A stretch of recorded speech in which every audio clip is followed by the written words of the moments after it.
What's up everyone? Alex here. Welcome to the Backlog wrap-up for June 2020.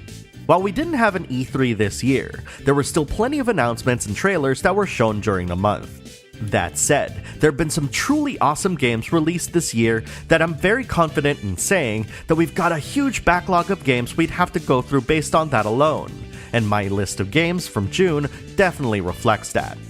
All told, I'm pretty sure you're curious if we're going to have a giveaway on this month's backlog wrap-up, so let's get that out of the way, shall we? Thanks to our awesome friends at Xseed, we will be raffling not one, not two, but 3 North American PS4 keys for E's Memories of Celceta. All you have to do to enter is post a comment and share what you've played in June, and answer this question. Who is your favorite LGBTQ+ video game character? It could be from any game, not just from JRPGs. For this second question, I want you to try your best to think of one. And if you're having a bit of a problem trying to figure this one out, talk it over with the community in the comments section. I only ask that if you're about to delve into a character's backstory, that you warn people about spoilers. While you figure this out, I want to share my choice, which is a spoiler on one of the characters in Persona 4. If you want to skip this part of the video, hit pause right away and use the link in the description to skip this section. My choice would be Kanji Tatsumi. Now, before you go and say that he doesn't really fall into this category as his plight is more indicative of how Japan treats people who are different, I do find that one way or another, young people question their gender and sexuality for a variety of different reasons, much like how Kanji questioned his due to his likes and hobbies. In Persona 4, he's expressed that he has a proclivity to like and make cute things thanks to the skills he learned from his mom. Does that make him gay? Does that make him trans? Does that make him anything? At the end of the day, who he is Kanji Tatsumi. Someone who likes and makes cute things. Kanji realized that it's okay to like and make cute things, even if he may find it a bit embarrassing. You define who you are, and the buck stops there. However, not everyone comes to this conclusion right away, and thinking about this ends up being a complex and confusing matter that can take up a lot of time and energy to figure out by ourselves. And there's plenty of young people similar to Kanji that really need our help who don't have the kind of support that he had.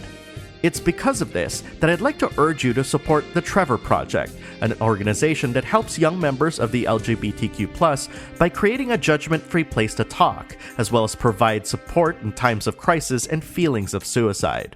I've mentioned in a review that the LGBTQ+ community is near and dear to my heart, and as someone who identifies as gender fluid, I will be grateful if you took the time to read up on the TREVOR Project in the link provided, and contribute to a cause that is truly and deeply important to me.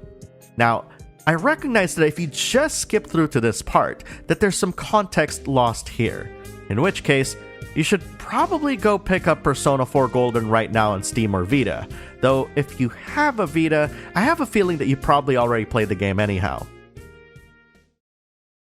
Now that you know what character I've chosen for my favorite LGBTQ+ character in video games, it's time to talk about the games I played in June. Spoiler alert, a lot of these games didn't come out during the month. It is absolutely no surprise that Xenoblade Chronicles Definitive Edition is part of this list. While many saw the Wii as a quote-unquote Nintendo console, I saw it as the console that I got to play Xenoblade Chronicles on. And now that it's on the Nintendo Switch, many more players are now able to experience this incredible RPG. What I love about Xenoblade Chronicles is that it harmonizes real-time action with turn-based combat, which actually makes it feel pretty close to MMOs like Final Fantasy XIV. The loadout system is such a neat concept because you're not inundated with so many commands to choose from and forces you to create unique builds for your party. I posted on the community tab that I'm still playing this game, and I'm savoring every moment of it before I head on in to play Future Connected. So if you're hoping to see me make a review about the game anytime soon, it's gonna take some time. That said, I absolutely and highly recommend picking this game up if you haven't yet. It's just as good now as it was 10 years ago. I've been a huge fan of Professor Layton since the very first one, but I've lapsed after the third Layton game. So imagine my surprise to learn that there's a Layton game on the Switch in the form of Layton's Mystery Journey, Katrielle, and the Millionaire's Conspiracy, Deluxe Edition. I think what's so interesting to me about this is that after playing all those previous Layton titles, that this game is so reverential to Professor Layton that it's a little strange to experience. After all, I've been adventuring with Layton for quite some time. That said, I'm not used to solving so many different kinds of puzzles anymore, and I needed a break from staring at the same puzzles trying to figure out what the solutions are. But I still needed my puzzle fix. Thankfully. That's where Murder by Numbers comes in. Now, I'm not going to spend too much time talking about this game, as I felt I've said everything I wanted to say about it in my review, but I'm still feeling really good about what I've played, and have spent some time thinking about the conclusion of the story. If it's not apparent yet, this one comes highly recommended if you've got a hankering for a Picross game that also has an engaging story. On the community tab, I mentioned that I've been watching the series called Making the Cut, which is one of those reality competition shows, with this one focusing on fashion. Binging the entire 10-episode season made me want to play around with fashion, so I quickly installed Style Savvy 3 on my 3DS. Style Savvy 3 is a game where you're the owner of your own clothing store, requiring you to pair people with the kinds of clothes that fit their style. Truthfully, this boils down to trying to make sure that you not only match the right clothes to fit their style, but also remembering what you need to stock up as well, since you'll never know what kind of outfits each customer will ask of you.